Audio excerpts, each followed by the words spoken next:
இல்ல இப்ப எனக்கு பெரிய டவுட் என்னன்னா, இந்த தீர்ப்பு வந்தது திங்கட்கிழமை. கரெக்ட்டுங்களா? இந்த தீர்ப்பு வந்தது திங்கட்கிழமை. கார்த்திகை தீபம் நேத்திக்கு. சரிங்களா? நடுவுல 2 நாள் கேப் இருந்துச்சு.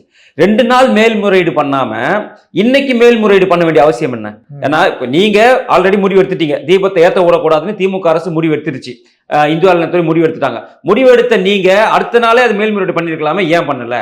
அப்போ வேணுமுன்னே இது ஒரு பதட்டத்த உருவாக்கணும். பதட்டத்த உருவாக்கி அதுல இந்த இஸ்லாமிய ஓட்டு வங்கியை நம்ம வாங்கணும். ஏன்னா இப்ப கடைசி நேரத்துல நம்ம அதை ஸ்டாப் பண்ணும்போது இஸ்லாமியர்கள் எல்லாரும் மனது குளிர்ந்துருவாங்க. அந்த மனது குளிரும் போது அது வந்து திமுகவுக்கு சாதகமா இருக்கும்னு அவங்க நினைக்கிறாங்க. அப்போ இதுலயும் ஒரு நாடகம் தான். இது நாடகம், முழுக்க முழுக்க நாடகம். ஏன்னா அப்பீல் பண்ணணும்னு நினைக்கிறவன் அடுத்த நாளே அப்பீல் பண்ணிருக்கலாம். ஏன்னா உங்களுக்கு கார்த்திகை தீபத்துக்கு அதுல இருந்து 2 நாள் தான் டைம் இருக்கு.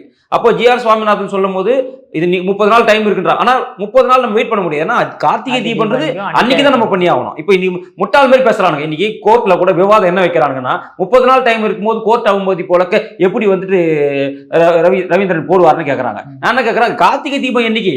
அன்னைக்கு தானே நீங்க கோர்ட் ஆர்டர் நீங்க கடைபிடிக்கணும். அன்னைக்கு நீங்க பண்ணலன்னும் போது நீங்க அப்புறம் 30 நாள் கழிச்சு நீங்க போட்டா எங்களுக்கு போடா கட்டி எங்களுக்கு என்ன?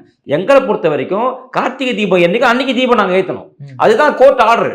அப்போ கோர்ட் ஆர்டரை மதிக்காம நீங்க 30 நாள் டைம் இருக்கு நீங்க எப்படி சொல்ல முடியும்? 30 நாள் வரைக்கும் நாங்க தீபம் ஏத்தாம வெயிட் பண்ண இருக்க முடியும்?